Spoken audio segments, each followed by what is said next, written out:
What's up, Flannelverse? We are back. I'm back. Adam was here the whole time. I am back from my New Orleans trip back to the regular scheduled programming. We're going to be going position by position, starting with quarterbacks, then running backs, receivers, tight ends, defenses, kickers, all of that. I do want to warn people that I gave Adam access to the channel, and apparently he can post as me now. So if you see somebody being a real dick in YouTube comments, that's probably Adam. It's probably not me. It's probably Adam under the Flannelverse account. Adam, this is a kind of a mess of a game because we have Devontae Adams out. It's not really clear who is the wide receiver 2 for the Rams, et cetera, et cetera. Yeah, I see you, Adam. See, this is not me posting, as you may guess. Are you? Do you have a good feel for this game? Yes and no. I have a good feel for what I think is likely to happen, but it's more of like, when I say likely, I mean I think it's the most likely option out of like 5 different ways it could go. And so it's kind of like in your best ball pods where it's like, oh, I'm the favorite and I'm 16%. Yeah. So like, yeah, I have an idea of, I guess, like what I think the favorite versus the field is in terms of what the Rams are going to do personnel wise. But there's a lot of things they could do that are completely reasonable, and you're kind of just trying to read Sean McVay's mind. How much are you factoring in weather, do you think? Not too much, I don't think. I probably mostly with kickers. That's the spot where, and I didn't do anything to lower them in like run the Sims projections, but it's definitely a spot where, like, if I were to run my lineups and I'm just getting a lot of kickers, you can just lower their total if you want, or cap their exposure, however you want to do it. I didn't want to like make that decision for everybody, but as far as for like the rest of the game, I'm not really, because it seems like, at least right now, the wind is likely to mostly be the worst before the game. And like the prop market hasn't moved, which, again, like, not that I think that's a super sharp market. But like, I was basically right on the number on Puka and JSN without accounting for the wind. And so it kind of just makes me think like, okay, well, I don't want to just like artificially drop these guys. Yeah, I was reading Kevin Ross' latest tweet on this, and it was like, it's going to be potentially like up to 40-mile-per-hour gusts to start the game, but that's not like sustained winds. He said by the second half it should be 15-mile-per-hour sustained, which is like not a huge thing. Could factor in a little bit, but not really a big deal. But he also said like they apparently have like a half dome in Seattle, which I didn't realize, that like sort of mitigates the weather to some extent also. So yeah, I don't know. I feel like I have learned this year that I need to stop factoring in weather so much, because I feel like in the past I've always been one to adjust things pretty significantly, and it feels like I always get it wrong whenever I try to adjust for weather. I overreact to weather typically. With like the only exception I can think of is the game where the Patriots like literally didn't throw a pass the entire game. It was just like they decided it was snowy, they just ran the entire game. But typically it's like the weather doesn't seem to be nearly as much of a factor as we all assume. And I think it was Roth who pointed out, and I think this, like I've said this on shows at times before, that like can be a benefit to the offense sometimes when it is slippery on the field, because the offense knows where they're going. The defense has to react. It's a lot harder to react quickly when it's slippery on the field. Now today there's some rain, but I think the wind is the bigger thing than the rain today, but like that could benefit the offenses somewhat. Yeah, and I'm definitely on the opposite end of that, where if anything, not even if anything, I can almost guarantee I generally underreact to weather. But like wind, if I'm gonna react to weather, like wind is what I'm most likely to react to. I mean, I guess if you have like blinding snow, like a blizzard, then you're probably not going to throw quite as much. But like, to your point, just because the field's wet, like, that's not a bad thing. These are NFL quarterbacks that have been playing their whole life. Like, they know how to throw a wet ball. Right.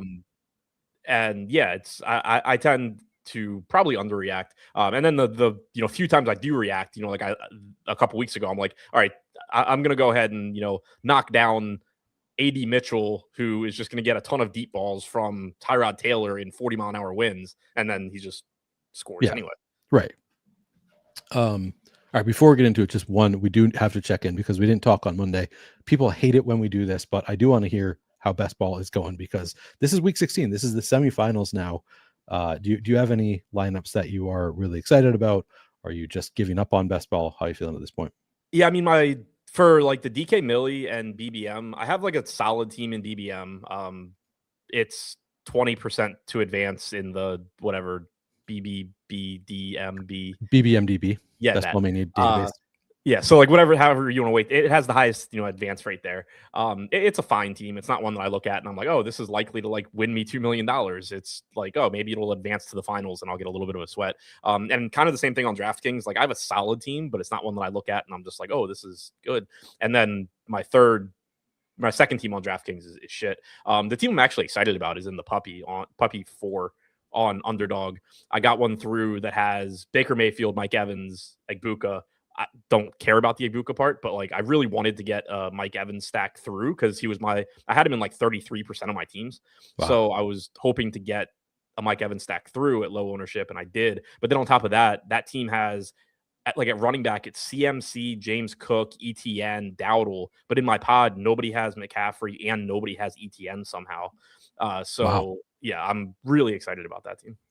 Yeah, I told you this. I'm out of Christian McCaffrey teams, which like I was under the field pretty significantly in the regular season. Then in the playoffs, it was like, oh, I've got a ton of McCaffrey in week 15, and none of them made it through to week 16. So apparently he was just carrying those teams, and when he does, I lose everything, which is a bummer because that's the Monday Night Football game, which is like that's what I want to watch Christian McCaffrey dominate for me. Instead, he's going to crush me. So that's kind of a bummer. Yeah, I don't love my underdog teams. I do have a couple DraftKings teams that I love, but one of them is very reliant on Josh Jacobs, who is still not practicing, so that worries me a little bit. I could really use a Kenneth Walker game tonight, which doesn't feel great, but I'm like, it'll help me out a lot if he puts up like over 15 DraftKings fantasy points. So yeah, not in the best spot, but I do have a number. I did a lot of drafts, so I've still got some teams live. Yeah, holding. I actually have Sharbs on my decent DraftKings team. Yeah, it has him and JSN tonight. I don't have Puka on anything, which sucks. Yeah. Sharbs, I mean, at cost feels better right now than Kenneth Walker, obviously. But yeah. Anyway, we will kind of like. I mean, he wasn't like cheap though. They were both, cost also doesn't really matter at this point. It's right. Like, that's what I'm saying. Like they were both more expensive than they should have been in hindsight. But like I would still rather have, because like you said, cost doesn't matter at this point. Your team got there. It's probably good, relatively good. I would rather have Kenneth Walker. Yeah, true. Yeah, he has the biggest upside. All right. Well, we are going to start with quarterbacks. And I have run a set of the Sims. So start with Sam Darnold is just 9,400. This is interesting. Matthew Stafford getting way more ownership, even though he's 10,000 more than Sam Darnold. Darnold 9,400. Comment on ownership before we even start. Okay. It's not very good right now. Okay. So as an overarching, like this is Run the Sims. This is any site that you use if you're using Sims. Go to your graded lineup screen. Yep. Anytime you see EVs in like that range, some sort of input is wrong. Normally, most of the time, it's probably ownership. But you always want to check because it could be ownership. It could be that you have some random way off market projection on a player. It could be. It'll never be this high for this reason, but like some Sims will just give you artificially high EVs because they're not factoring in enough volatility or whatever on the back end. Obviously, nothing you can do about that. But whenever you run Sims, regardless of what product you're using, if you see EVs like this, go back to your inputs and try and figure out what is not correct because something is not correct. Yeah, and it's also always worth noting that you don't do the ownership at Run the Sims. You guys outsource ownership projections. So, I mean, sometimes it can be very good. Like if you're outsourcing ownership, the ownership doesn't always indicate like your own projections, which I guess could lead to higher EVs in general. But yeah, it's a good note that it's probably something else. I mean, like if it's still just from like I don't want people to think we have like a shit product or something. Like if it's still not looking good by like lock, there have been times where like something doesn't get updated right. I push through like the personal ones that I use, and nice, like, they're good. The only reason that we don't do that like every week is because I didn't want to commit to like always being around. But yeah, so I mean, it won't like you don't have to worry about like if you're subbed, like, oh, we're just gonna get shitty ownership. But yeah, for right now, the ownership's definitely off. Okay, that's good. And I will say I've looked at, as I was writing my article this morning, I was like looking at ownership around the industry, and like Konata Mumfield, it's like he'll be like 8% on one site and 35 on another, just like all over the place in terms of ownership projections. So it kind of seems like everywhere is just sort of guessing at ownership, and it doesn't seem like it's really good across the industry. I think we're So actually right on Mumfield. I think we're wrong on a lot of other people. what do you have? I Like have not 12%. looked at. Yeah, I bet it comes in higher than that personally, but I have no idea. I guess we're all kind of, Yeah, actually, maybe not. so He's not really a where we're name. definitely wrong is 33% on Atwell. Like some of that has to go to Mumfield, I guess. Yeah, definitely. I would think. I mean, again, like people don't know the name Konata Mumfield, so I guess Right. it's possible that he comes in lower. But I think most I don't know how much of the field is using Sims / optimizers at this point. That'll obviously make a big difference. Also, Um, like right now, and I mean, not that I think he's like a great player or anything, but like Jordan Whittington is projected for 1.5% ownership. Like that's if Tutu Atwell is going to be 33%, Whittington will be like 5 or 6 at least. yeah. No, it'll definitely even out, I would think. Um, all right. So ownership not very good. That's going to affect what we get pretty significantly. Sam Darnold 9,400. If you give him 28 and 6, I got to 58 and 7. So I'd be over the field if Darnold ends up being low owned. Matthew Stafford 10,400, projected for 52 and 13. I got to 47 and 4. So under the field at his higher ownership. How much are you getting to of the quarterbacks? Do you have any takes on how you're playing the quarterbacks? Yeah, I mean, I think I'll probably I think Darnold ends up being higher owned than Stafford. One spot you can look to kind of get, I think, early in the day, a decent gauge on ownership is where it says flex rate and captain rate. Those are the optimal rates in our sim. And so, like, obviously, not everybody's using our sims or our projections or whatever, but like, usually the field plays relatively efficiently. So I would expect that you're getting somewhere in the 45 to 55% range to Darnold at flex, and then somewhere like in the 35 to 45% range on Stafford. I think that they're both kind of similar. Like neither one's running a lot. You have a little bit more rushing upside with Darnold than Stafford. He's actually scrambled a few times in the last couple of weeks, but in general, not somebody that just runs a little bit more than Stafford. Both have, a dominant wide receiver one that creates a really tricky spot as far as like getting them at captain goes, because you don't really have a lot of, especially in the case of Darnold, a lot of like second pass catchers that you really want with him. Like it's just so much of his passing production generally is going to go to JSN. Obviously, the same for Stafford and Puka, but at least with Stafford, you have all the tight ends that you can go to. But I think that's why you're seeing like such a high flex optimal rate on these guys, and then relatively low for quarterbacks captain optimal rate. Yeah, I think that does make sense. When you do have these quarterbacks at captain, and I know you say you don't have a ton of Darnold, I don't either. Are you seeing a lot of multi-stacks? Like Matthew Stafford has literally negative rushing yards on the season with no rushing touchdowns. Sam Darnold's averaging like 5 rushing yards per game with 0 rushing touchdowns. So I assume we're mostly stacking up these quarterbacks. Yeah, it looks like a mix of 5-1, 4-2, 3-3, but definitely multiple pass catchers. AJ Barner, Cooper Kupp, JSN. Same thing in that one. Same thing in that one. Barner, JSN, Walker, Shaheed, Kupp, JSN. Like I think it's really tough to play Darnold with one pass catcher because, like, obviously one, it's hard for it just not to be JSN if you're going to do that, and then it's just so hard, if JSN has a big enough game that Sam Darnold is good, then like JSN is probably your captain. Right. And then if it's not JSN, those guys are so cheap that it's, kind of tricky. Like I'm trying to even think in my head of like what a lineup maybe could look like that would make any sense with like a single pass catcher. And like, I don't know, maybe something like, yeah, I really don't know. Cause What I was like going to say like Darnold, Barner, and then you pay up for like Stafford, Puka, and like Kyron or something. But like even then, you're probably just gonna want like Puka at captain, or like I don't think yeah. you can spend all the salary, or not that you need to spend all the salary, but like you're gonna end up sacrificing a lot. So like I can't even really think of a lineup that I would want that has a single pass catcher with Darnold captain, or vice versa.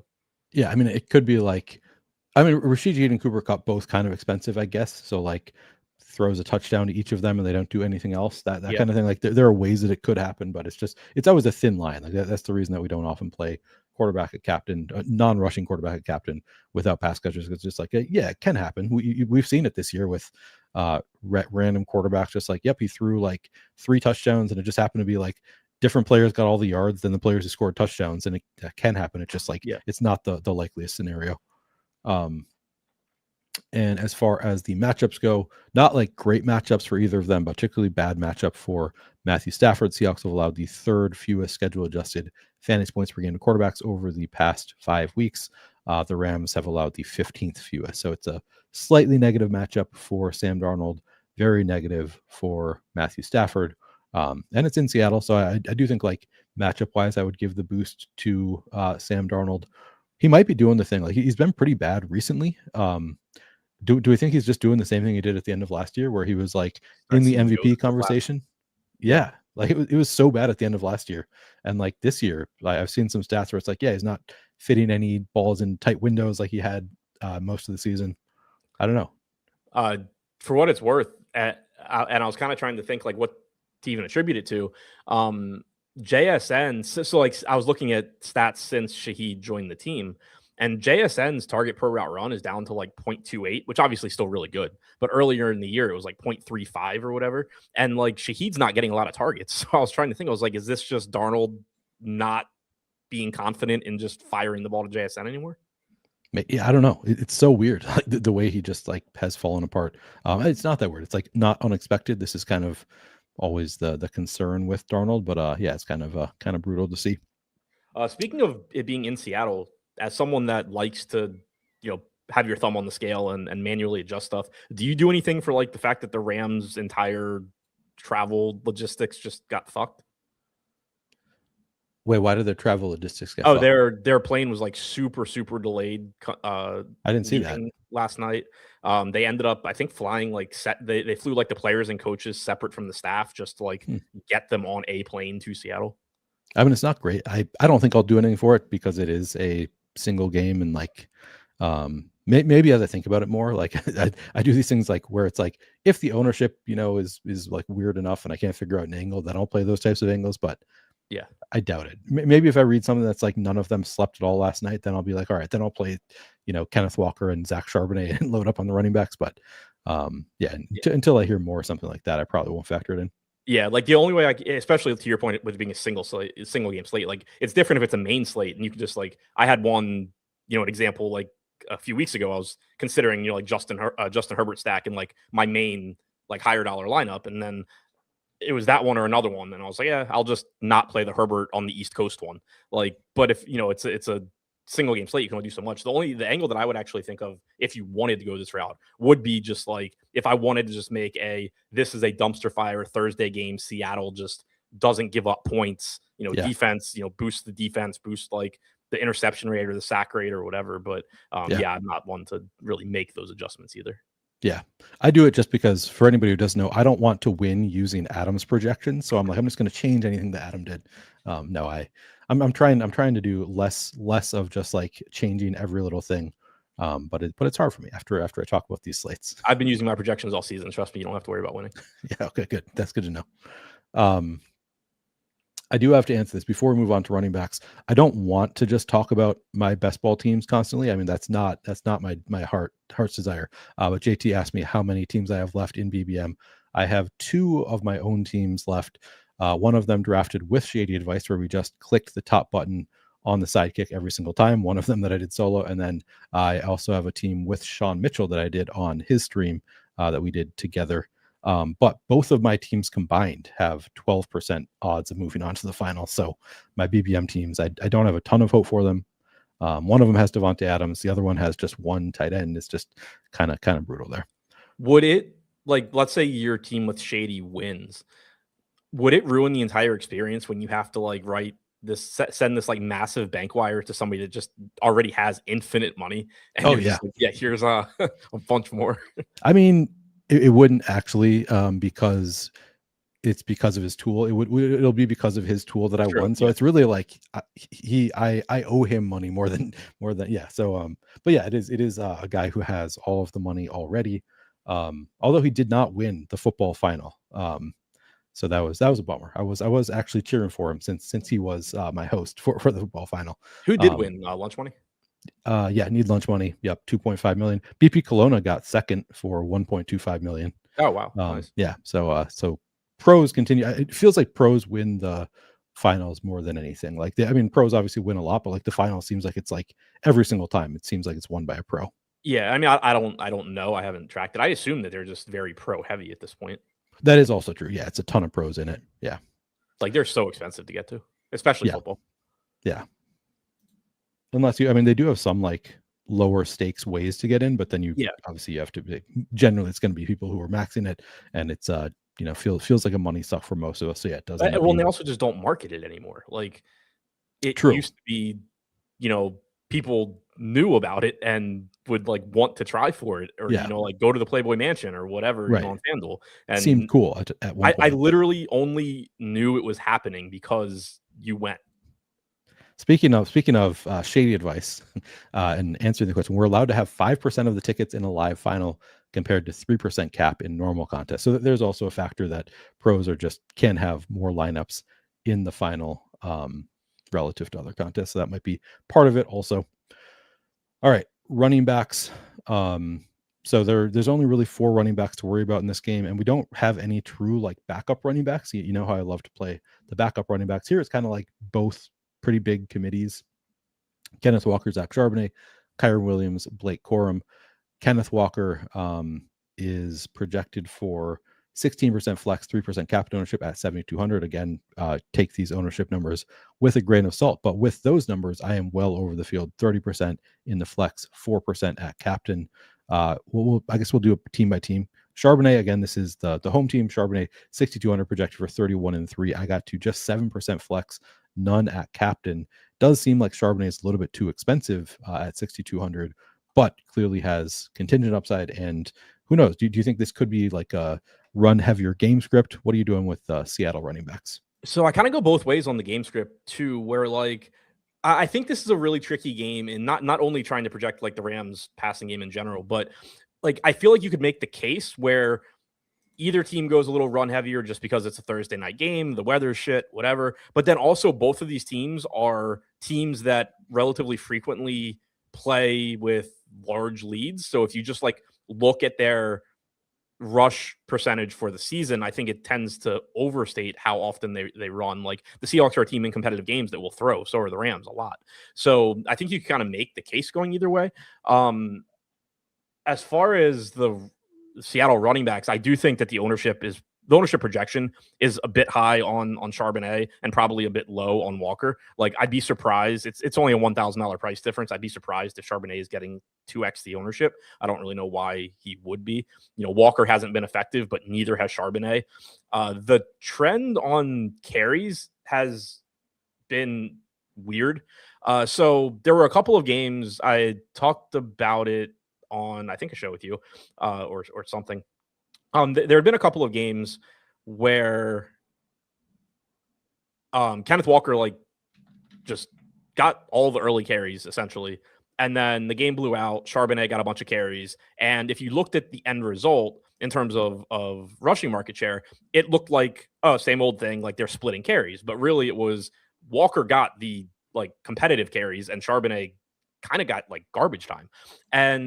But then last week in a competitive game, it ended up kind of being the same thing. Like Walker got the vast majority of the early carries. Charbonnet got like 5 carries to 0, I think, in the fourth quarter.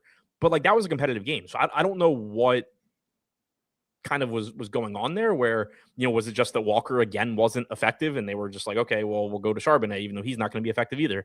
So I don't really know what they're doing. Like I think there is some chance that Walker, like if Walker actually could get it going early, do they just feed him throughout the game and you end up with like, 15, 16, 17 Kenneth Walker carries to like 6 Charbonnet carries or something? Like what actually happens if Kenneth Walker does well when they give him those opportunities early? So I think that that's kind of like an interesting almost like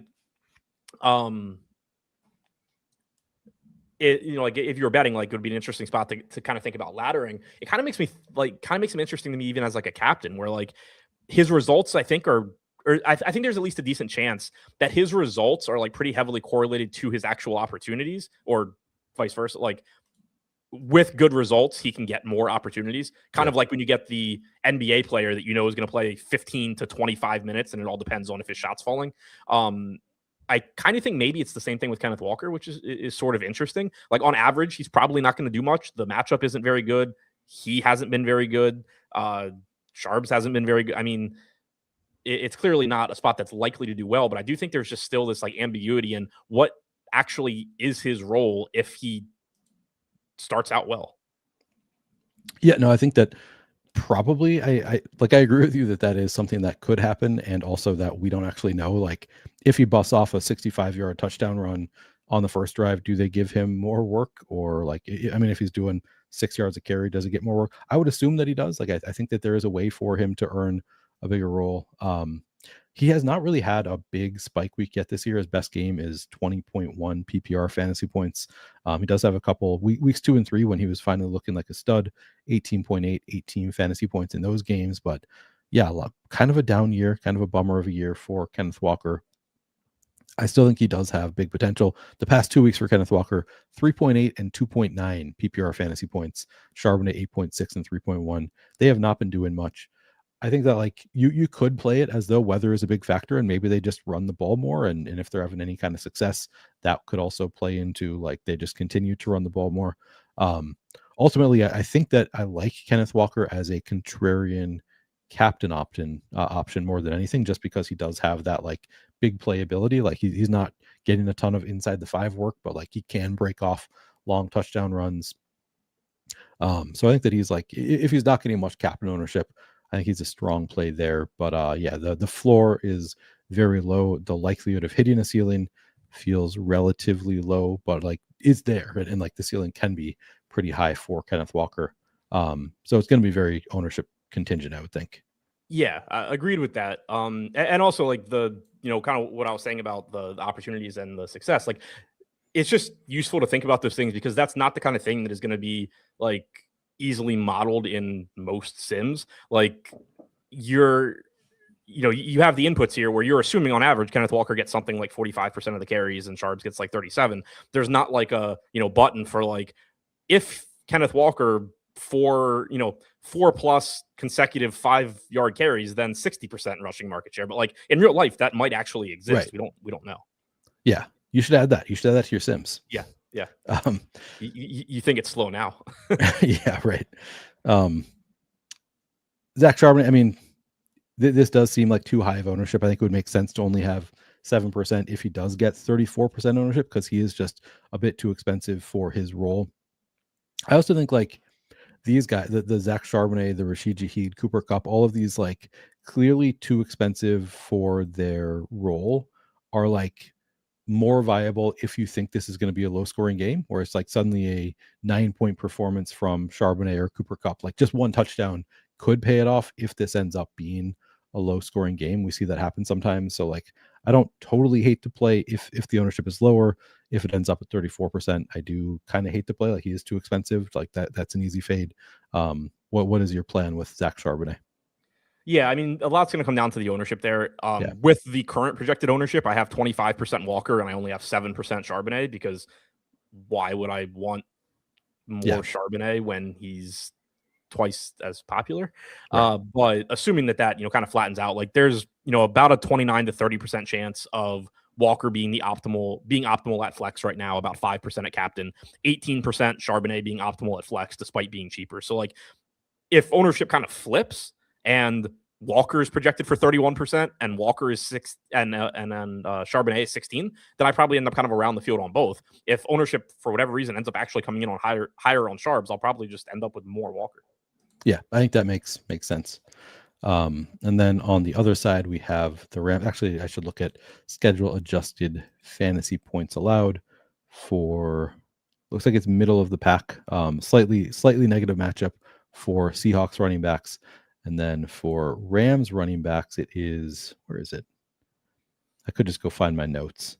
Also negative. So they're right back to back in terms of the matchup for running backs, both like slightly below average matchups for running backs.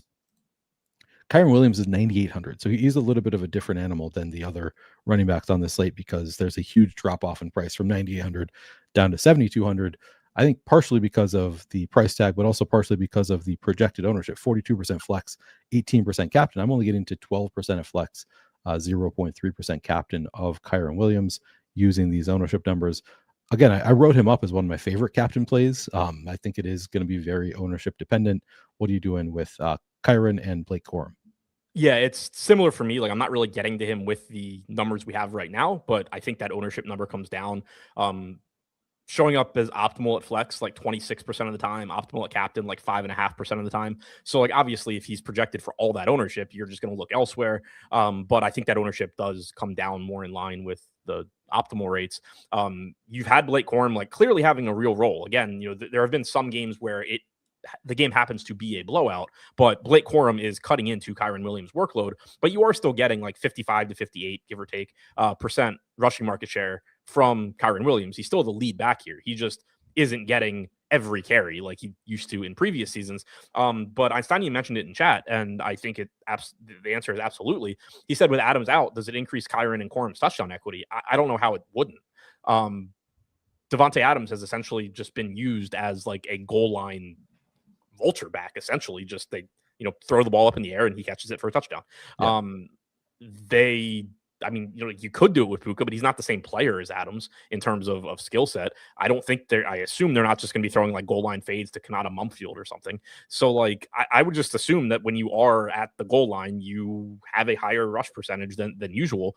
Again, we talk about all these types of things. You're talking from a projection standpoint, you're still talking about a very small like change in projection. It's not like Kyren Williams would have been projected for 12, but now you should project him for like 16. But it is a benefit for him, and it does increase the chances, obviously, of him getting multiple touchdowns, just because it's not even like when Adams is in, it's kind of like, oh well, maybe I'll get lucky and Kyren Williams will get a goal line carry and score. But I'm probably not going to get lucky twice. Now it's just like, anytime they're at the goal line, they're probably going to just give the ball to Kyren Williams or Blake Corum. Yeah, it was, and there was a narrative that like they had a shot at the touchdown record for Devontae Adams, like that could cut in. I still think like there is some amount of like they would like Stafford to win the MVP award, so they might still be more inclined than some teams to throw it when they could just run it in with Kyren Williams. But yeah, I absolutely think that it does increase the touchdown equity of Kyren Williams and Blake Corum. So yeah, a little bit better. Corum, not as expensive as Zach Charbonnet. He's only 4,800 and not projected. I mean, not projected for nearly as much ownership. 10% flex, 0% captain. At these ownership numbers, I would find Corum very attractive. I've seen him at like 28% elsewhere, which is a lot less attractive. But using these, I got to 19 and 1.3. What are you doing with Corum? Yeah, looks like he's optimal around 20% of the time at flex, like 2% at captain. So I have 17% at flex right now. But again, I think that ownership number comes up. With Corum, I think the price tag is reasonable. But you are still, I don't want to say touchdown dependent because he does clearly have a role. He's getting like 35 to 40% of the carries or rush attempts, I should say, any given week. And he will get some goal line work as well. So like I think he looks pretty good. I think he's more or less correctly priced. Like he's not somebody that you expect to get, a big receiving workload. Yeah. So you are reliant on what he does on the ground, which hurts. Yep. Over the past 3 weeks, just one target for Blake Corum on 21.6% route participation. Only 3 for Kyren, not that involved. I also think like that could go up, just like regular target share could go up without Devontae Adams, be a bigger threat in the passing game. In terms of carries, is 41 for Kyren Williams, 30 carries though, 10 carries per game over the past 3 weeks for Blake Corum, just under 14 for Kyren. So not a terrible workload there. How would you feel about on either of these teams playing running backs from the same team together? I think it's fine because one, it's a showdown slate, and so three reasons. One, it's a showdown slate. Two, they all have standalone roles. Like the projection for Blake Corum, the median projection for Blake Corum will get him into lineups. It's not like Blake Corum only shows up in lineups when he steals extra work from Kyren Williams, above what's expected. So whenever that's the case, like generally I'm going to be fine with it, even if they do, negatively correlate. But then also you have the potential like positive correlations where, yeah, obviously only one of them can carry the ball at a time. But if you do get a game that for whatever reason, whether it's weather, Thursday night, score, or whatever, like you just get a higher rushing percentage than we're expecting. And suddenly you have 2 additional carries for Kyren, you have 2 additional carries for Blake Corum, and by default, well, not necessarily by default, it could just be a game where they run a lot of plays, but also possibly like 4 less pass attempts for Matthew Stafford. Right. That kind of like game script for whatever, you don't have to guess why it happens. You just know that there is some chance that it does happen. Yeah. No, I agree. And like the prices are, it's like, it's sort of not ideal with the pricing, but yeah, it's not that bad of pricing. Like, because these could be, we do it sometimes with $12,000 running back and $4,000, $3,000 running back, and these are close enough. So yeah, I think that it's very viable and just like could have a bigger pie than you usually see in those others, where it's like could get 2 running backs from the same team both getting 15 carries in this game if the game script breaks right. So yeah, or you get like on Signium just mentioned in chat, or you get the low scoring game where like Kyren scores a touchdown, Blake Corum scores a touchdown, the final score is 17-10, and you just have something like Kyren Williams plus Blake Corum plus a kicker plus a defense plus like whoever scored Seattle's touchdown. Yeah, and Kyren only scored 14 points and Blake Corum scored 9, but like that's enough, and right, that can happen. Also, like divisional game too in shitty weather on a Thursday. Yeah, this might just be me coping with not having Puka, but like it just feels like one of those games. Yeah, it feels like it could be a pretty gross game. However, you are going to want Puka. Let's move on to wide receivers. I should warn you guys, Adam DM'd me yesterday and said talking about receivers on the Rams is going to take an hour by itself on this show. Give me some credit. I DM'd you that at like 5:30 this morning because I was up and working. I'm not hard of a worker. Look at you. Yeah, I will say, so I've spent a couple hours on this slate writing my article and stuff, and I feel like you probably have a better feel for the Rams receivers than I do at this point. I was like trying to wrap my head around it, and it's kind of gross.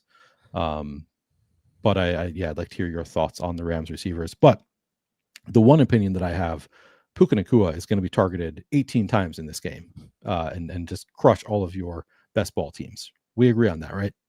So I'm fully expecting like the ugly game where my JSN team doesn't get anything from JSN, but like Puka catches 17 passes for 40 yards or something, and like still just gets there. And 3 touchdowns. Yeah. Yeah.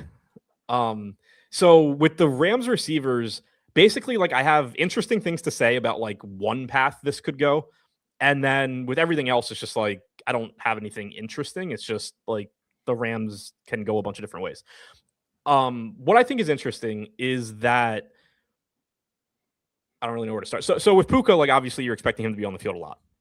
I wouldn't say I'm not expecting like every drop back necessarily, just because his high mark for the entire season is 92%. I don't really know, like he could just be out there every single drop back, but I didn't project it quite that high, but like I expected him for basically his, close to his highest drop participation of the season. I assume he's gonna be out there a bit more than he would when Adams was healthy. Trying to figure out like how they're gonna fill the Devontae Adams routes though, first of all, if you just go back to last week where obviously Adams was in, but you had 10% route participation for Atwell in his first game back. Keep in mind, they kept him on IR for like 2 weeks longer than it seemed like they needed to, just because they didn't care about bringing him back, was essentially how it seemed. So he ran 10%. Whittington was at 10%. Xavier Smith dropped he went 53, 45, 5.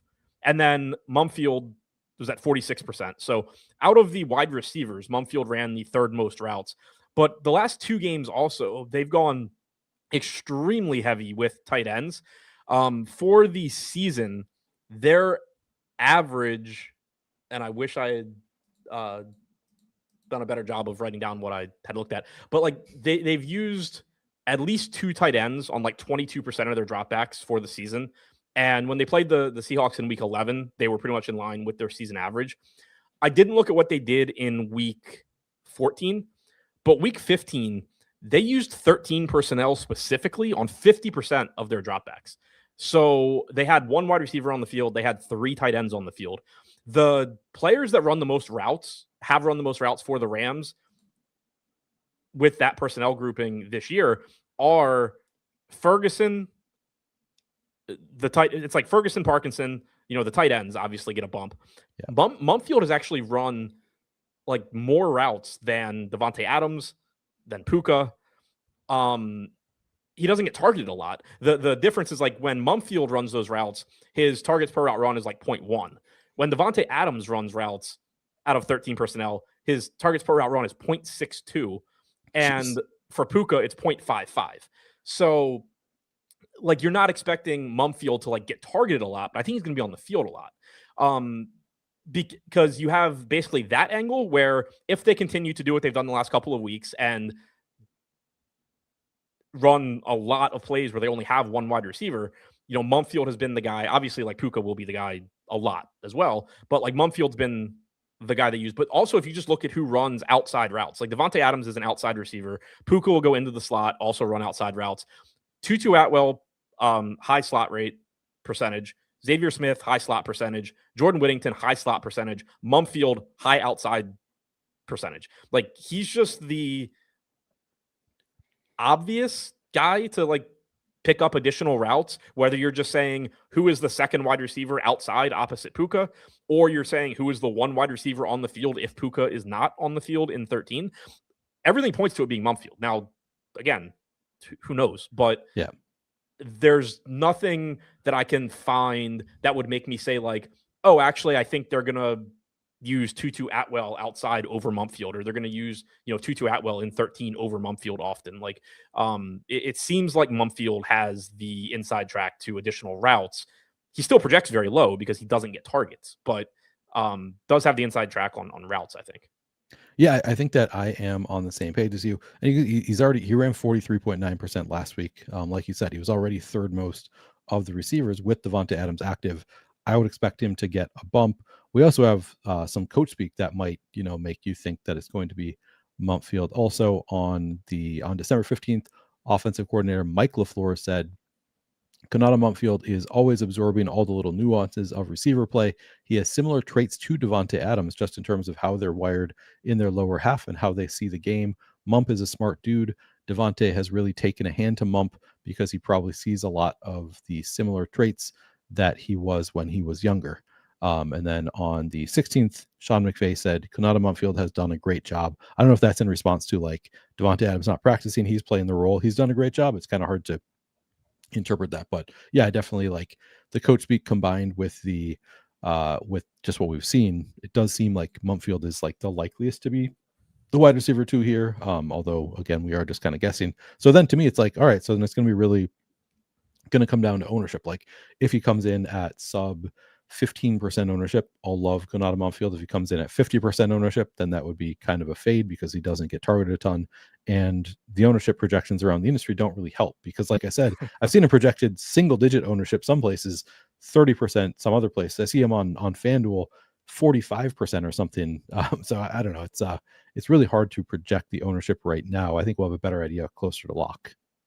Yeah, and the one thing that I guess I would really emphasize here is like obviously he looks like a good play at $2,000, especially because like you don't have high projections on any offensive players in this game really outside of like the obvious pay up stars.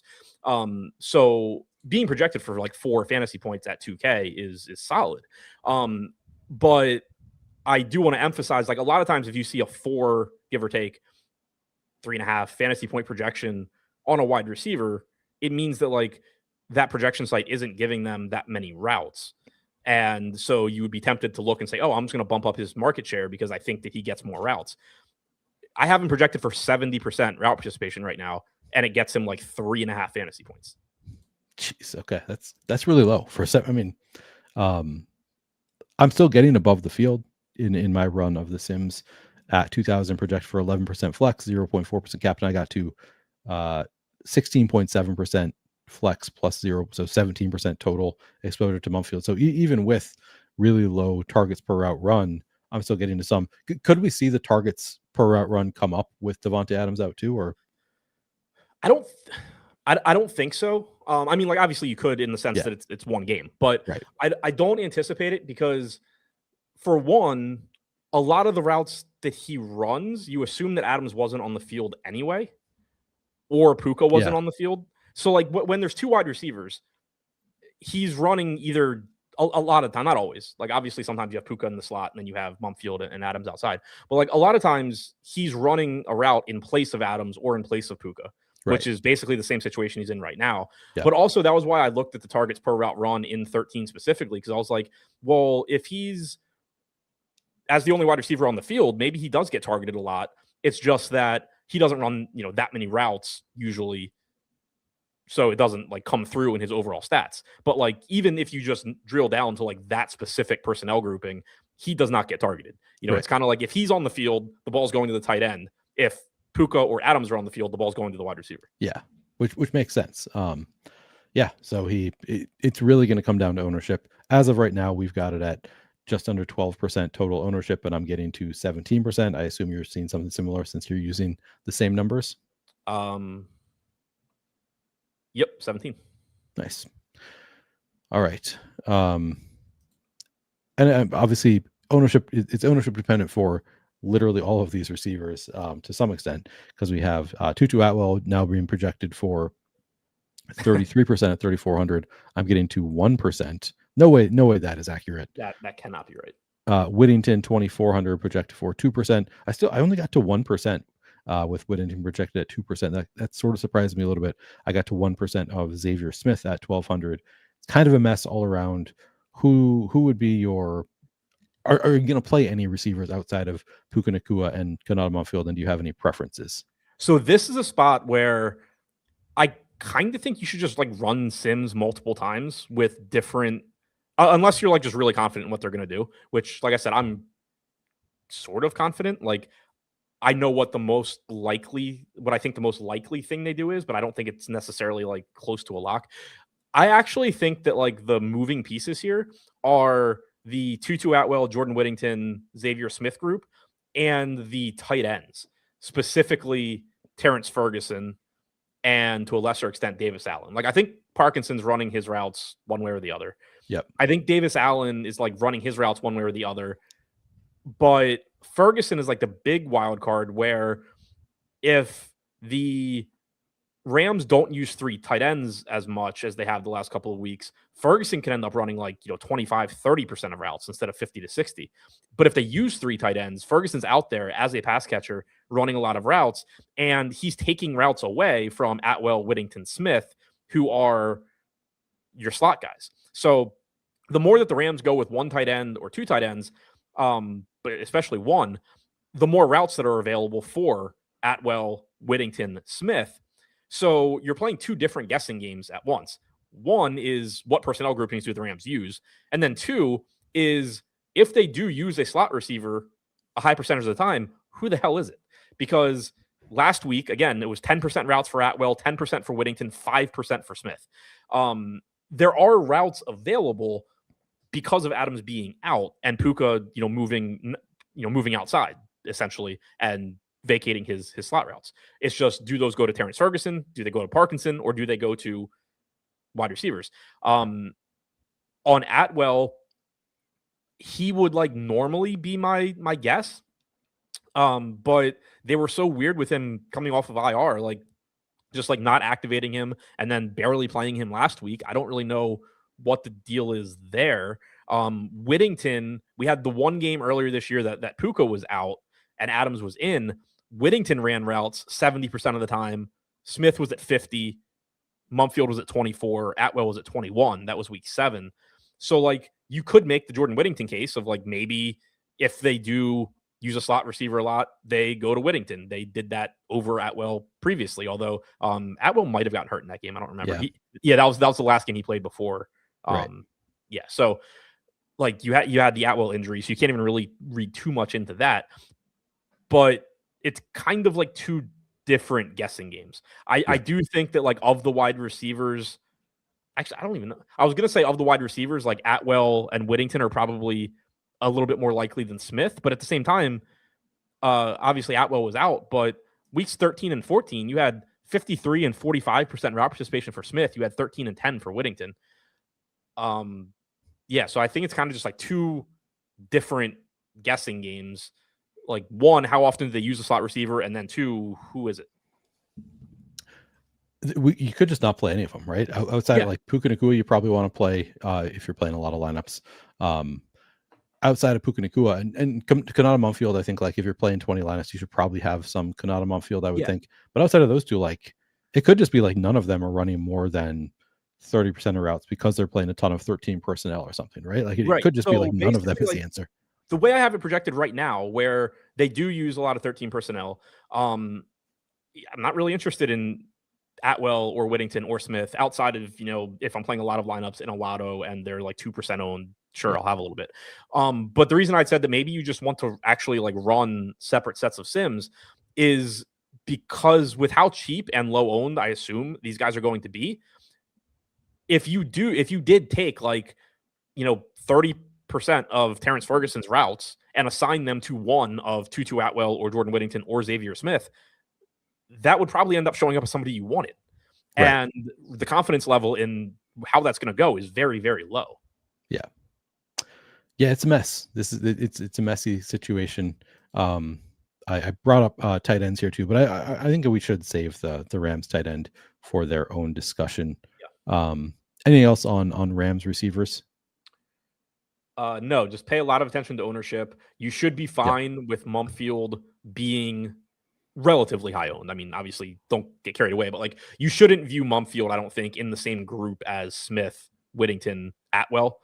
I do think you should more or less view Smith, Whittington, Atwell as like a group where maybe like you're okay with Atwell being a little bit more popular than the other two, or Whittington being a little bit more popular, whatever. But like, I don't think any of them should be, oh, this one is 20% and the other ones are 2%. I think you should, on all three of those guys, be fine with, be expecting them in that like, 5%, 2 to 5% kind of range. All right. Gun to your head. Every Rams receiver is projected for 15% ownership. Rank the 5. I think it's 5, maybe 6 Rams receivers. All right. So I think I'm going to go with Puka 1. I left him in there so you'd have an easy one. So only wide receivers? Only wide receivers. Okay. So Puka 1, Mumfield 2. Atwell 3. Wait, who's the 6th? It might just be 5. Okay. Whittington 4, Smith 5. I think that's my exact order. Yeah. Still no confidence in that order, but I think the only one, I think the only real question mark is Whittington Smith, just because, like you said, like, or Whittington Atwell. I mean, I have no idea who's ahead of who in the Atwell Whittington Smith pecking order. Yeah. Like to me, Atwell is like likely to see a bump in usage this week after like not being really used in his first game back. Like it could just be a quick, but like you said, we don't actually know that. Like I projected 30% at route participation for Atwell, 20 for Whittington, 10 for Smith. Would I be surprised if that was completely flipped? No. Would I be surprised if one of them was 50 and the other two were 5? Like, no. Or would I be surprised if they would combine for like 20? It's gross. It's gross. Seahawks a little bit easier. We have JSN is 11,600 projected for. I'm going to move this by salary. 11,600 projected for 20% flex, 22% captain. Again, take these ownership numbers with a grain of salt. At those ownership numbers, though, I'm getting to a ton of JSN. 42% flex, 27% captain. I guess let's talk about JSN first, and then we can talk about Shaheed and Cooper Kupp. How much interest do you have in JSN? A lot. I mean, I think the ownership projections are probably a little bit low here. 36% chance of being optimal at flex, 25% at captain. So with those ownership numbers, he'd be probably like the most under-owned guy on the slate, other than maybe Puka. So I think those come up. Like, people are going to want to click JSN. There's not like a feel-good paydown option necessarily, but there are a lot of paydown options. Like, it's very easy to make lineups where you get to JSN. You just use one of those Rams guys that we're hoping, or that maybe plays more than we think. You use Mumfield, you use tight ends. Like, it's easy enough to get there. You're just not going to like how you do it necessarily. So I don't think you're getting like, contrarian JSN on a slate that has like 4 good plays. No. But yeah, obviously I like him. I mentioned it earlier. You have seen the targets per route run come down a little bit over the last 5-6 weeks, whatever the reason for that is. It doesn't seem like it should be Shaheed because he's not getting targeted. But it might just be Darnold not forcing passes anymore. Somebody mentioned that it coincides with his terrible game against the Rams last time out, so which would make sense. But either way, like, it's JSN. The guy's averaging 16.1 yards per reception this year with a 76% catch rate. Like, those two numbers are not supposed to both be that high. Like, one of them is supposed to go down. So you still just have arguably the best wide receiver in the NFL. Not a good matchup, potentially not good weather, but it's not a good matchup for either team in the one game that you can play guys from. It's not good weather for either team. JSN is JSN. He's really, really, really good. And it's a better matchup too for JSN. Like, the Seahawks have one of the best defenses in the NFL, whereas the Rams have been like beatable. No, I need to go find it. Yeah, it's the third worst matchup for receivers against the Seahawks, whereas for Seahawks, it's actually fifth best in terms of schedule adjusted over the past 5. Like, the full season would not paint this as a positive matchup, but I guess in recent games it's actually been positive matchup for receivers playing against the Rams, probably partially just because of that Detroit game. I'm guessing that has a big factor. Just the Lions put up a ton of points against them, but yeah, generally more of a neutral matchup for Seahawks receivers against the Rams. So JSN looks pretty good, or looks great. One of the top options clearly on the slate. And then behind JSN, it gets messier. I mean, not super messy, but like Rashid Shaheed, Cooper Kupp. Shaheed is 6,600. Kupp is 5,600.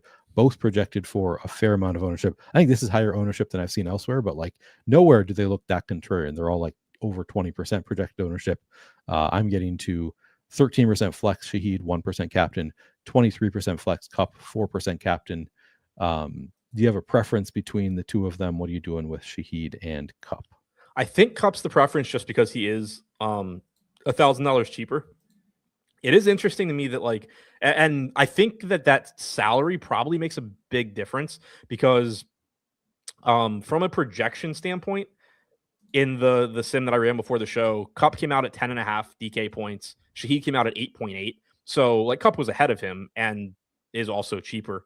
But like it's not like it was a huge difference. But the difference in optimal rate was Kupp at 27% at flex, Shaheed at 17 to 18%. So it seems like that $1,000 probably does matter. Again, in addition to the fact that Kupp just projected a little bit better and is cheaper. So I think I would lean Kupp. But again, this is a spot where like if there ends up being a big ownership gap, I don't want to just, I'm fine flipping to the other one. Yeah. Shaheed hasn't been like heavily targeted since joining the Seahawks. He's like 0.16 targets per route run, but you have seen the route participation increase. You have seen him, start to be more involved. He ran 82% route participation last week. That was his highest since joining the Seahawks. The week before that, he was at 69%, 63, 71, 74, 62. So, you have seen that come up, and you do at least, like with the Seahawks, it's messy in that JSN is your clear wide receiver one, and you just have no idea what type of production you're going to get from Kupp or Shaheed, but it is at least clean. And like Shaheed and Kupp are running all of the second and third most routes behind JSN. So you don't deal with like the input volatility that you do with the Rams. You just deal with the Cooper Kupp is 80 years old and washed, and Shaheed just doesn't get thrown the ball. That volatility. But I think that they both look fine. You're not building around either one. I don't think anybody goes into this slate outside of maybe the person that just mentioned it in chat, goes into the slate saying like, oh yeah, Cooper Kupp, can't wait to put him in my lineup. But it is a revenge game. Yeah, it is a revenge game. Which by the way, Jonnu Smith, you'd asked me on Twitter, and I said that it got brought up in chat, and I said I didn't care. He of course scored a rushing touchdown, but also ran routes on like 30% of dropbacks. I think he had his lowest drop participation of the year. But yeah, so I mean, like outside of that, I don't think anybody's going into the slate being like, oh yeah, Cooper Kupp, or this is the week that Shaheed breaks out. But if you just build a lineup that looks good and you have 6,600 left, or whatever, 7K left, 7,500 left, like click Shaheed, click Kupp. It doesn't matter. Like they're mid range plays essentially. Yeah. I needed 1.4 more fantasy points out of Johnny Smith after that touchdown to advance one more Best Ball Mania team, or I needed 1.1 more out of Pat Fryermuth to advance a higher stakes team on Underdog. So that was just like at the end of that game, like, come on, just one of these tight ends, do something to one of these tight ends, knowing the whole time it wasn't going to happen. But it was like, you got me so close. Just get you me needed there. You just needed Darren Waller. I should have just played. Yeah, I could have probably drafted him too. Like, he was pretty late drafting. Of course you could have, because nobody was drafting him. Because there was a brief period during the summer where he was all the rage. But I remember. Yeah. That was I like never, when like I'm getting whether it's DFS or best ball or whatever. Like, when there's a team chasing me, I like never let myself relax. Like, oh, I'm not gonna get caught. I actually kind of did when Waller had like I was fading like 14.5 Darren Waller points on FanDuel for a team that I really liked. And on Underdog, the Underdog. I do that every time. I know. For a team like I really liked, and I wasn't watching the game. I looked at halftime, and I'm like, okay, the Dolphins are doing the thing where they can't move the ball. Waller has like 1 point. Like, I should be good, and that's why I don't do it. And then they were just like, oh yeah, we're just gonna throw it to Waller every time. I had the Darren Waller, the team fading Darren Waller, and I had a DraftKings team fading like 18 fantasy points from HN that I didn't like that team anyway, and I assumed HN would get it. But it was mildly annoying that I had two teams knocked off by Dolphins players, each of which scoring more fantasy points than their actual team scored. Yeah, that's kind of insane. Would you agree with the statement, getting back to the DFS, would you agree with the statement that Kupp is more likely to get 8+ fantasy points, but Shaheed is more likely to get 15+? Yes. Especially if you move that to like 20. Yeah. Then definitely. But also this could be a slate where, like, again, like 9 fantasy points, even out of 5,600. Like, a lot of the slates we would say, like, I mean, that's just not going to be enough. You can fade this guy. We don't know this is going to be a low scoring game. Somebody just asked in chat, is the wind really that bad? We don't really know yet how much wind is going to be a factor. It's good defenses though. I think there's a wide range of outcomes for this game. I think it's within the range of outcomes that it's a low scoring game, and like 9 points out of 5,600 could be enough for someone like Kupp. So, like, although Shaheed I think has a higher ceiling, I think both are like in play on a gross slate. You do get kick return potential from Shaheed also. True. Or punt return, whatever. Cody White, Jake Bobo. I'm getting to 1% White, 0.7% Bobo. I assume it's similar for you. Yeah, clear wide receiver 4 and 5. Yeah. There's no outside of injury. So, like, unlike, wide receiver 4 and 5 on the Rams, outside of injury, there is no path where suddenly White is wide receiver 3 or Bobo is wide receiver 3 outside of injury. Whereas, like, the Rams guys, like, I would prefer them just because, in addition to the Kyle Williams potential where you get one target and you score a touchdown, there is the Rams just use this guy a lot more than I thought they would. There's not really a path to that for the Seahawks. True. All right. And that's the kind of thing that, like, an optimizer just can't take into account at all. And a sim also isn't going to do a good job of it. Okay. Interesting. Yeah. So we already talked about tight ends a little bit on the Rams. They're probably going to play a good amount of 13 personnel. The tight ends are going to look good. Parkinson, 5,400, projecting for 30% ownership. I got to 36.7 at captain as well. Terrence Ferguson, 1,600, projecting for 19.6 flex, 1.1 captain. I got to 42% flex, 1% at captain. And then Davis Allen, 2,600, projects for 10 and 0. I got to 11 and 1. What are we doing with the Rams tight ends? So this, again, just goes hand in hand with what you're doing with the wide receivers. But the way that I think is most likely for the game to go, it makes me really like Terrence Ferguson because he could, like, lead this team in route participation, or he could be third amongst, not the team, the tight end group, or he could be third amongst tight ends, like, depending on how much they use 13 personnel. But he is a pass catcher, or at least in theory, he hasn't been particularly effective at catching passes this season. But in theory, he is a pass catcher, guy that can go out there and make plays. He's cheap, and there's just this path to him being on the field way more than he is priced to be on the field at 1,600. So I'm getting the 46% also. But this goes back to, like, if you're somebody playing 150 lineups and you have the time and you want to, I think it's completely reasonable to not even necessarily. I mean, this would sort of get it done anyway. Like you could just, cap Ferguson's ownership, but I would almost just say like, okay, I'm going to play. I ran a sim with this set of projections. I got 46% Ferguson. I'm going to play, 75% of my lineups with this set of projections. And then I'm going to cut Terrence Ferguson down to tight end 3, and I'm going to bump Atwell, or I'm going to bump Whittington, or whatever. And then I'm going to run another set, and I'm going to play 25% of my lineups with that set of projections, because they're so intertwined and there's so much volatility there that just you can't account for by running a sim on one set of projections like this. So with the current projections, like Ferguson looks absolutely fantastic. I like Ferguson a lot. But again, like that is very dependent on the assumption that they continue to use 13 personnel and get Terrence Ferguson on the field a lot. Terrence Ferguson has caught 35% of the passes thrown to him this year.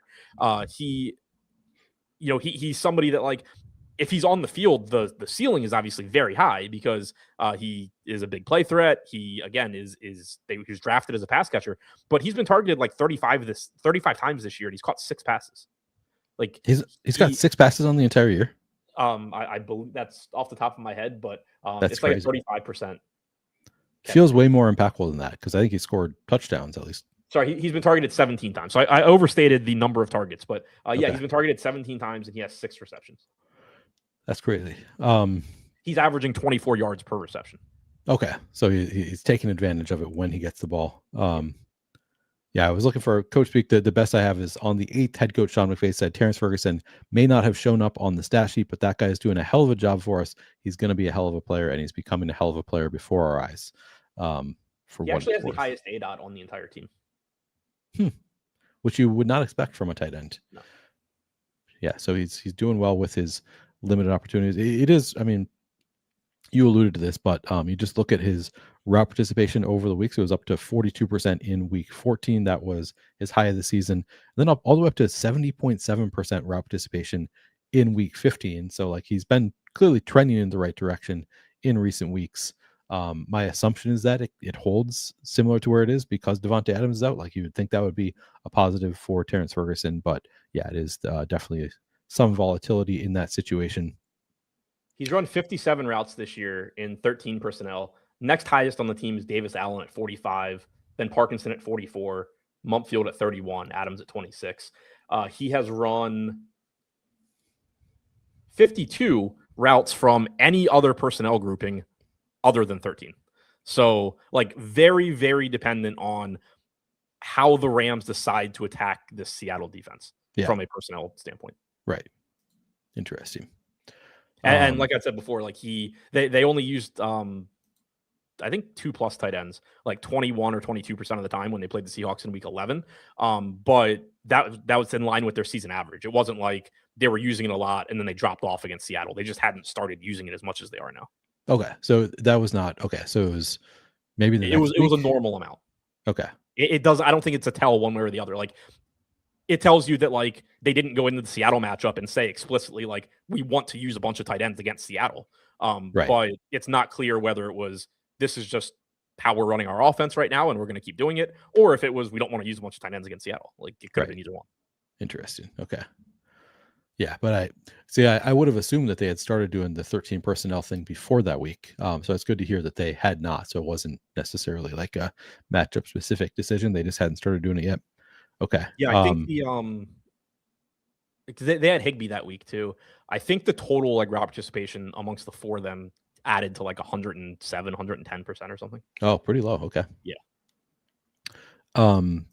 So we talked a lot about Ferguson. I think you mentioned that Colby Parkinson, just like he's been targeted a ton. Past couple weeks, 71 and 58.5% route participation. So actually saw his route participation dip slightly in week 15 relative to week 14. But Parkinson has just been like getting a lot of targets in recent weeks. Let's see, over the past 3 weeks, 16 targets for Colby Parkinson, just over 5 per game on 58% route participation. And like I said, I'm getting to a lot. Are you also getting to a lot of Parkinson? Yeah. He actually he's at 0.25 targets per route run. He's the most frequently targeted player on the Rams this season behind Puka and Davante Adams. 146 routes run in 12 games, 37 targets. He's getting targeted a lot. He's been effective. They use him around the goal line, in the red zone, so that's good. I clearly don't think he's sneaky, and he's not super cheap at 5,400 either, but about a 30% chance of being optimal at flex, like a 5% chance at captain. Obviously, that's touchdown equity. I have him 36% at flex, 5% at captain right now. Okay. Yep. So we're getting a fair amount of Parkinson. And he, I think, is stable. Like, yeah. Of the tight ends, I think that Ferguson is the most volatile, not only in terms of does he catch the ball or not, but in terms of like how much is he on the field, because Parkinson like is clearly just going to be out there. And then Davis Allen, I think, is going to be out there kind of a similar amount regardless also. But then it's like Ferguson either will be out there less than both of them or more than Davis Allen, depending on how often they use a third tight end. Oh, interesting. So I was going to say that maybe Davis Allen's like regular route participation would be Ferguson's floor at this point, but you think he could go back to like the week 12, week 13 kind of 20%-ish route participation as opposed to like the past couple weeks has been higher. You think because a world in which it drops all the way back down? Okay. Yeah, because like when they go with two tight ends, it's going to primarily be Parkinson and Allen. Okay, yeah. That's true. Like it's like in my head, it's like Ferguson's kind of like this, like just kind of like pivot where it's, if they play a lot of 13, Ferguson jumps like to the top. Right. But if they play 12 or other personnel groupings, Ferguson is back to tight end 3. So Ferguson, would you like, if you're using optimizer, would you set any kind of rule to like negatively correlate Ferguson with like Atwell / Smith? I mean, it's a 1-game slate, so like probably, yeah. But if I were going to, that's what it would be. Like right. Something like max 1 of Ferguson and then those 3 wide receivers or something. Yeah, something like that. But yeah, like I kind of think that Allen is just like stable in this, like if you look over the last 4 weeks, 42, 30, 48, 41% route participation for Allen. Like not a ton of volatility there. Yeah. Ferguson, 22, 27, 45, 71. Like I think he could run routes on 25% of dropbacks. I think he could run routes on 70. I think Davis Allen is going to run routes on like 40. Yep. A note again for anybody who's new here, Adam is using different numbers. So if you're looking at the screen right now, this is route participation week over week for all these players, but this is using fantasy points data. Adam is using PFF, I assume, in his route participation number. So that's why it looks a little bit different than the numbers that he's using. Anything else on Rams tight ends? And the trends are the same. It's just the actual numbers. Yeah, true. No, nothing else on Rams tight ends. And then Seattle, I didn't even realize Seattle has 4 tight ends that you can possibly play. AJ Barner clearly being the best, 4,400 projected for 21% flex, 0% captain. I got to 33% flex, 4% captain using those numbers. How much AJ Barner are you playing? Yeah, I'm getting a lot of him too. 42% at flex, 7 at captain. Flex ownership is a little below his optimal flex rate right now of 30%. 4% chance of being optimal at captain. Like he's cheap. He's 4,400. He gives you touchdown equity. He's going to be on the field a lot, probably running routes around 70% of the time. You don't have, it's not quite to the extent of the Rams, but again, you don't have like target dominant guys on Seattle outside of JSN. If the ball doesn't go to JSN, there's no reason that it can't very often go to AJ Barner. Like Kupp doesn't get that many targets. He's like 0.18, 0.19 targets per route run. Shaheed's like 0.16 since joining the team. Barner for the season's at 0.19. So like he's being targeted as frequently as any receiver basically that runs a normal amount of routes other than JSN.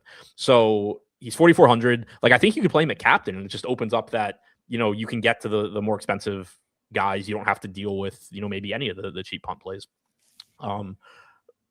Obviously he'd be somebody, to keep in mind that just using like product ownership with him at captain is probably going to underestimate how often you're duped, especially if you're using close to 50K with Barner at captain, because anybody playing Barner at captain is going to be trying to build that same type of lineup. But like, I think that's viable, but even more so obviously at flex, like he just projects really well for 4,400. How often, I don't know if you said this, how often has he been getting like the tush push stuff? I know that's been kind of a reason that a lot of us want to play Barner is that he can get the tush push. What kind of a rushing market share did you give him? Yeah, so I don't know like specifically if like every carry he's had has been tush push, but he hasn't had a carry in the last 2 weeks. Prior to that, he was 3%, 0%, 6, 4, 4, 3.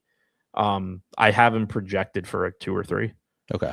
Yeah, just a note for AJ Barner is he can get that tush push stuff, which also theoretically would hurt the running backs. But yeah, so there's some possibility of tush push touchdown for AJ Barner. Outside of Barner, Eric Sauber has 1 target in the past 3 weeks. Nick Callerup has 0 touchdowns. Elijah Arroyo just two. Sorry, did I say touchdown targets? Elijah Arroyo 2 targets over the past in 2 games over the past 3 weeks. Wait, is he one of the? No, he's out. So it's Arroyo's out. Yeah. Any interest in Sauber, Russell, Callerup?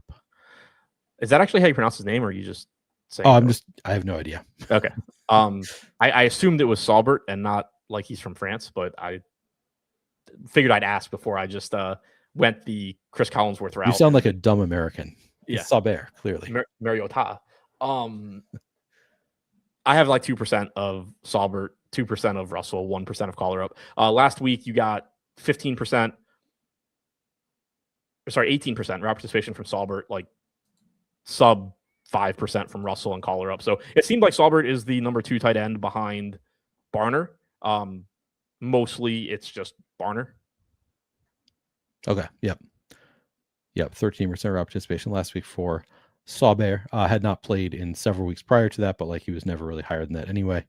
So yeah. Oh, and that's because Arroyo had been playing, and now Arroyo's out. You could, I guess. I mean, this is the closest thing on Seattle, I guess, that you have to all the shit we talked about on the Rams. You did have a team in Seattle that was using 2 tight ends a pretty good amount when Arroyo was healthy. And, he was running like 40%, give or take, route participation. Barner was running like 60 to 70. You had Saubert in his first game, I think, in like 6 weeks or something, run 18%.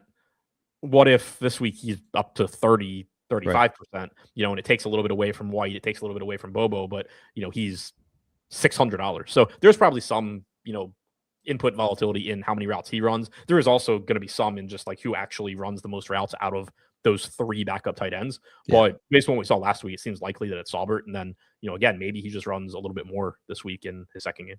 Yeah. Seems like a fine play. Kickers and defenses, man, I'm not getting to nearly as much as I would guess. How much is the wind affecting your like kickers versus defenses equation? How much you getting to? So it's not. That is a spot where I would just look at what you're getting, and then if you want to get less kickers because of the wind, like do that. I didn't want to just like make that decision of like, oh, I'm just gonna like nerf the kickers, and then nobody realized I did that, and just nobody plays kickers. So I'm not getting to them right now, but that's in part because the ownership projections are so high.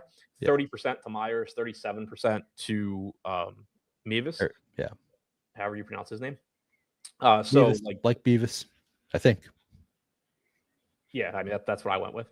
So like I think that those come down, especially with people being concerned about the weather. Like if you're going to make adjustments for the weather, this is where I would start before I started, taking points away from like Jackson Smith and Jigba. So yeah, I'm, not super interested in the kickers.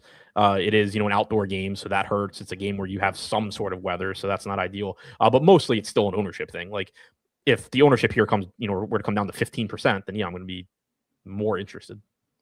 Yeah, both are projected for a fair amount of ownership.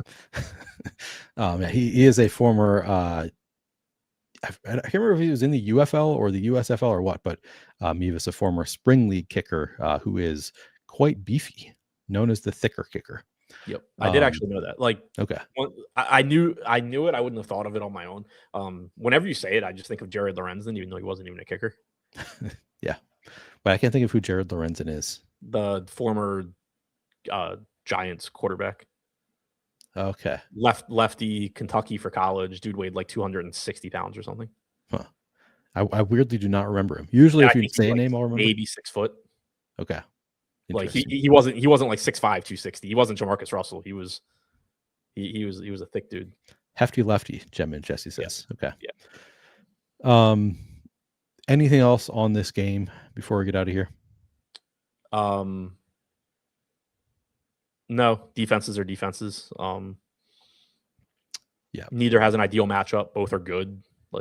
And it is windy. That could Yeah. theoretically help. Yeah, it's windy. It's Thursday. It's a divisional game. Like, you can certainly create this game is just a nightmare and game script. Yeah. All right. I'll be back before lock as usual. Might have more information then on things like weather, on who's active, ownership numbers probably adjust by then. So yeah, come back prior to lock. If you have not already liked the video, please do like the video. Also, I'm very close to 6,000 subscribers. You could get me there. Please subscribe if you haven't. And of course, if you have not signed up at Run the Sims, you can use promo code Neil for 50% off your first payment on any NFL product at Run the Sims. Highly recommend checking it out. Upgrades every week, seems like recently. Every time I look at it, there's some new feature. Lately, the Shady Portfolio Optimizer upgraded twice in the past 2 weeks. So things are worth checking out at Run the Sims if you haven't already done so. We're going to get out of here. Again, I'll be back tonight. You can also join the Flanner's Discord, link in the description. It is free to join. All right. Thanks, Adam. Thanks, everybody. I'll see you tonight. Good luck.